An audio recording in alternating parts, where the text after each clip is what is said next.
রাগ করবেন না আমার বোনেরা, আমি আপনাদেরকে খুব ভালোবাসি এবং বোনরাও আমাকে খুব ভালোবাসে। আমার একটা পেজ আছে আমার নাম, এই ফেসবুকে মিজানুর রহমান আজহারী। এই পেজে প্রতিদিন শত শত প্রশ্ন আসে।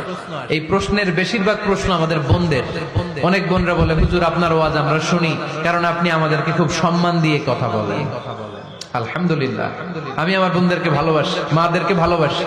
আমি আমার মা বোনদেরকে বলবো, আপনারা নিজেদেরকে গুছিয়ে সাজিয়ে স্বামীর সামনে উপস্থাপন করুন। অনেক বোনেরা আছে বাইরে যাওয়ার সময় পার্লারিং করে, মেকআপ করে, সুন্দর জামা কাপড় পরে বাইরে যায়, আর স্বামীর সামনে আসলে বুয়ার মতো থাকে। আছে না নাই?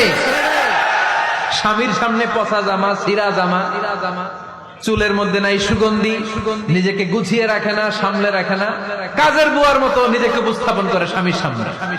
আর বাইরে গেলে মেকআপ করে, পার্লারিং করে যায়। হওয়া দরকার ছিল উল্টা। বাইরে আপনি সাদা সিধা ভাবে যাবেন, বোরকা দিয়ে নিজেকে ঢেকে যাবেন,